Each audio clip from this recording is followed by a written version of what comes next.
अगर आज मैं भी पढ़ी लिखी होती तो मैंने मोहल्ले में हो रहे कंपटीशन को जीत लिया होता और अच्छी खासी मोटी रकम जीतकर आपके हाथ में थमाई होती माँ। बड़ बोली, ज्यादा मत बोल। जितना तेरा कद है ना उससे भी 50% कम बोला कर। इस घर में ही क्या, हमारे खानदान में किसी भी औरत को पढ़ने की इजाजत नहीं है। देख तेरी बड़ी भाभी मधु, ये भी कहाँ पढ़ी है, इसके घर वालों ने भी इसे पढ़ने नहीं दिया। तो अब आप बाकी लोग जो करेंगे वही करोगी? पढ़ना सिर्फ लड़कों के हाथ में है। किताब, पेन, पढ़ाई ये आदमी ही कर सकते हैं, क्योंकि उन्हें तो आगे जाके कमाना है। औरतों को तो सिर्फ बेलन, झाड़ू और पोछा यही करना है जीवन भर। और तेरे इस कंपटीशन को जीत कर मुझे नहीं चाहिए पैसे। मेरा बड़ा बेटा सागर अब कमा रहा है और छोटा बेटा तेज भी अपने कॉलेज की पढ़ाई के बाद कमाएगा ही। तारिणी, तू तो बस अपनी बड़ी भाभी से खाना बनाना और घर के बाकी काम करना सीख ले। सच में आप सबकी सोच ना जमीन में धसी हुई रहेगी लाइफ टाइम। न जाने क्यों मैं इस घर में पैदा हुई। ऐसा नहीं बोलती तारिणी। तारिणी रोकर अपने कमरे में चली जाती है। पाठक परिवार में आज तक किसी भी लड़की ने पढ़ाई नहीं की और सिर्फ लड़कों को ही इजाजत दी जाती है, लड़कियों को नहीं। बिंदु के 2 बेटे होते हैं। बड़ा बेटा सागर जो एक अच्छी नौकरी करता है और उसकी बीवी मधु है, और छोटा बेटा तेज जो अभी कॉलेज में अपने लास्ट ईयर की पढ़ाई पूरी कर रहा होता है। बिंदु और यशराज ने कभी अपनी बेटी तारिणी को पढ़ने नहीं दिया, जिसकी शिकायत वो आज तक करती है। तेज को अपने कॉलेज में प्रीति नाम की एक लड़की से प्यार हो जाता है। प्रीति, वो दरअसल मुझे ये बात तुमसे बहुत समय से कहनी है। कल इकोनॉमिक्स के क्लास के बाद मैं तुम्हारे लिए रुका भी था, लेकिन तुम चली गई। बोलो ना तेज, क्या हुआ, क्या कहना है तुम्हें? प्रीति, अब मुझे तुमसे प्यार हो गया है। क्या तुम मुझसे शादी करोगी? देखो, हम पिछले 5 साल से एक दूसरे को जानते हैं। आई नो तेज, जैसे तुमने अपनी जज्बातों को मन में छुपा के रखा, वैसे मैंने भी छुपाया। मैं भी तुमसे प्यार करती हूँ, लेकिन मैं तुमसे शादी कैसे कर पाऊंगी? क्यों? कौन रोक रहा है हमें? जहाँ तक मुझे पता है हमारे शहर में लड़कियों को पढ़ने नहीं देते, ना ही पढ़ी लिखी लड़कियों से शादी करवाई जाती है। तुम्हारी बहन तारिणी भी नहीं पढ़ पाई ना अब तक। आई नो, फिर तुम्हारी माँ कैसे मानेंगी? तुम इस सब की चिंता मत करो, I'll fix that all। बस भरोसा और हिम्मत रखो। तेज घर जाकर अपने माता पिता बिंदु और यशराज से बात करता है इस बारे में, और प्रीति के बारे में जानकर बिंदु और यशराज कहते हैं, हैं? तू बोरा गया है क्या लल्ला? देख, ये सब हमारे घर में ही नहीं, राज घरानों में भी होता है। अब प्रीति के माँ बाप होंगे फिर फुरी, लेकिन हम नहीं। हाँ बेटा, ये शादी कतई नहीं हो सकती। शादी में लड़का आगे और लड़की पीछे होती है। वैसे ही जीवन में भी पत्नी पति से एक कदम पीछे ही होनी चाहिए। ठीक है, अगर आप लोगों को ये सही लगता है तो मैं भी वही करूँगा जो मुझे सही लगता है। अब आप सब मेरा मरा हुआ मुंह ही देखोगे। गंगाजल तैयार रखिएगा। हाय हाय लल्ला, ये तू क्या बोले जा रहा है? पागल हो गया है क्या? तेज अपनी जिद से पीछे नहीं हटता और वो पूरे 1 महीने तक बिंदु, यशराज और अपने बड़े भाई सागर को मनाने में ही लगा रहता। तब कहीं जाकर कुछ महीनों बाद वो सब राजी होते हैं और कॉलेज की पढ़ाई खत्म होते ही 1 साल बाद तेज और प्रीति की शादी हो जाती है। लेकिन बिंदु, यशराज और सागर अब भी इस शादी से थोड़े से नाखुश ही होते हैं। जब घर के सभी आदमी खाना खाने बैठते हैं तब प्रीति भी उनके साथ खाना खाने के लिए बैठती है। तभी अरे ओ कल की अंधी, पागल हो गई है क्या? अरे माना कि तुम एक पढ़ी लिखी लड़की हो, लेकिन इसका मतलब ये तो नहीं ना कि घर के और ससुराल के तौर तरीकों का पालन भी ना किया जाए।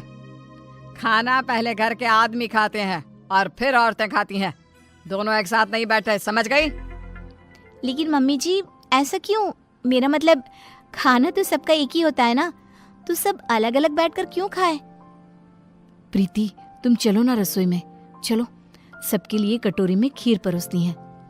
लेकिन मधु दीदी। प्रीति, माँ और मधु जो कह रही हैं वो सब सुनो। तेज, अपनी बीवी को कुछ समझाओ।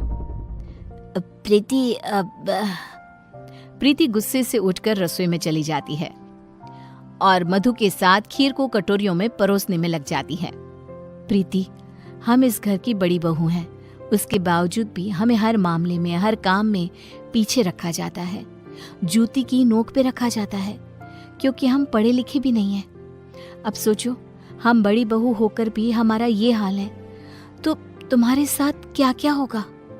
मधु दीदी, आप पढ़ी लिखी नहीं हो, इसमें आपकी कोई गलती नहीं है, लेकिन ये जो कुछ भी हो रहा है ना, आदमी और औरत का भेदभाव, ये सब बहुत ही बेकार और इलॉजिकल है। आज दुनिया कहां से कहां पहुंच गई है। आज के जमाने में औरत आदमी के साथ कदम से कदम मिलाकर चलती हैं। खैर, अब हम और कर भी क्या सकते हैं, लेकिन हम अपने आप को बहुत भाग्यशाली मानते हैं। क्यों मधु दीदी? क्योंकि हमारी एक पढ़ी लिखी देवरानी जो है। हाँ, आपको पता है मधु दीदी, आप ना बहुत क्यूट हो, आपको किसी की नजर ना लगे। जब सभी हॉल में एकत्रित होते हैं, तभी बिना घूंघट ओढ़े प्रीति को देखकर, प्रीति बहू, अब क्या तुम्हारे लिए दीवार पर बड़े अक्षरों में इस घर के तौर तरीके लिखवा दिए जाए हैं? अब क्या किया मैंने? आप हमेशा राशन पानी लेकर क्यों चढ़ जाती हो मुझ पर mummy ji? I just don't understand. Preeti बहू, आज तुम बगैर घूंघट के दिख गई हो। आइंदा से अगर ऐसा बिना घूंघट के दिखी ना, तो मुझसे बुरा कोई नहीं होगा। मधु बहू को देखो, सोते समय भी घूंघट ओढ़े ही सोती है, नींद में भी ये हमारे आदेशों का पालन करती है।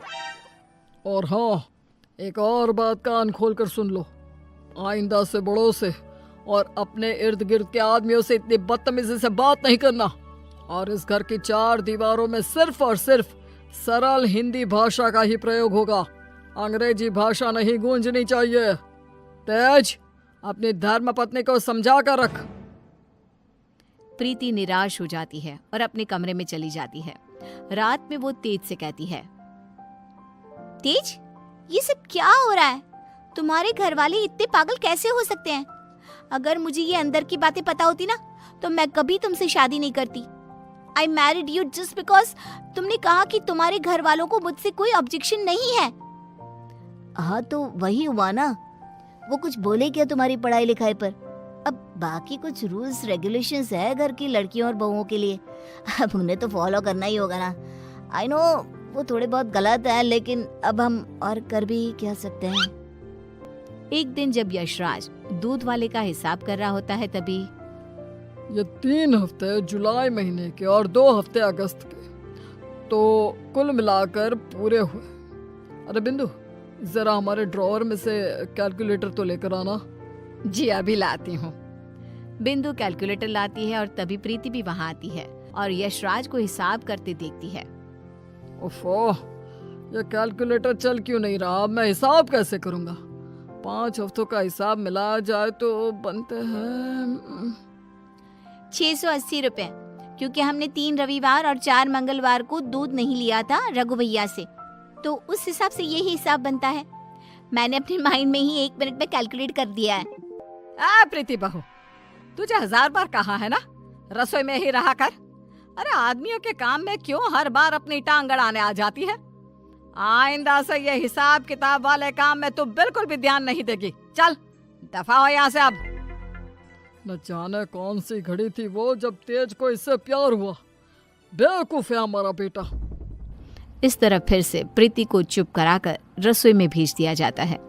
कुछ दिनों बाद प्रीति जब बाजार से घर लौटती है, तब वो घर पर सबको मधु पर चिल्लाते हुए देखती है और मधु बेचारी फूट फूट कर रोई जा रही थी। सब तुम्हारी गलती है, तुम्हारी वजह से ही मैं बाप नहीं बन सकता कभी। पता नहीं क्यों आई तुम मेरी जिंदगी में, पनौती हो तुम, पनौती। लेकिन सागर जी, डॉक्टर साहब ने कहा है कि आपके अंदर कुछ मेडिकल इश्यूज है, जिसकी वजह से आप कभी बाप नहीं बन पाएंगे। अब इसमें हमारी क्या गलती है? ओए मधु, ज्यादा ऊंची आवाज से बात मत कर। वही तो। प्रीति से अपना गुस्सा कंट्रोल नहीं किया जाता और वो तुरंत अंदर आकर चिल्लाती है, बस, आप सबको ये क्या हो गया है? जब डॉक्टर ने कहा है कि कमी सागर भैया में है, तो मधु दीदी को क्यों सुनाना? वो क्यों सहे? सारे ताने, सारी डांट, सारी गलती मधु दीदी की कैसे हो गई? मास्टरनी, तो चुप ही रहा कर। वो कहते हैं ना, एक गंदी मछली पूरे तालाब को और बाकी मछलियों को खराब कर देती है। तू ना वैसी ही है। तेरी वजह से ही ये मधु बहू भी उल्टा बोलना सीख गई है। नहीं माँ, ये सरासर गलत है। गलती सागर भाई की है। नहीं, मधु में ही कोई दोष है। हमारे बेटे सागर में कोई दोष हो ही नहीं सकता।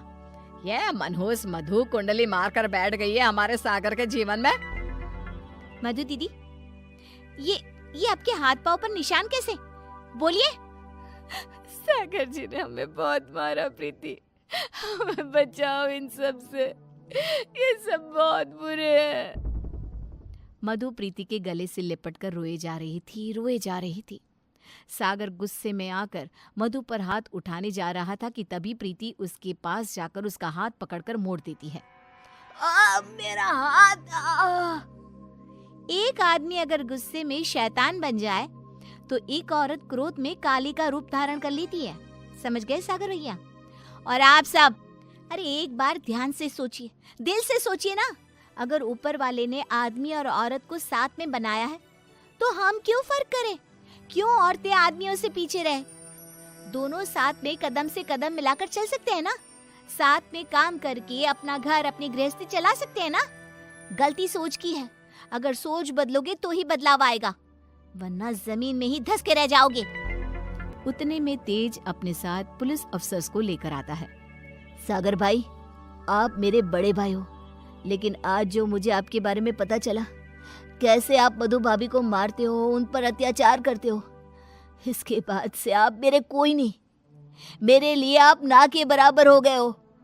इंस्पेक्टर साहब, गिरफ्तार कर लीजिए इन्हें। पुलिस सागर को डोमेस्टिक वायलेंस के केस में गिरफ्तार कर लेती है और उसे लेकर जाती है। माँ, पापा, प्रीति और मैंने फैसला कर लिया है कि हम अब इस घर में और नहीं रहेंगे और अकेले किसी शहर में जाकर रहेंगे। मधु दीदी और तारिनी भी हमारे साथ चल सकती हैं। इस तरह तेज और प्रीति वहां से चले जाते हैं और मुंबई शहर आकर तारिनी और मधु दोनों भी पढ़ने जाती हैं और सभी अपना जीवन खुशी से बिताते हैं। वहीं बिंदु और यशराज, जिन्हें तेज हर महीने पैसे और खत भेजता है, वो दोनों अपने बच्चों की याद में रोते रहते हैं और उनकी खतों को ही पढ़ते रह जाते हैं।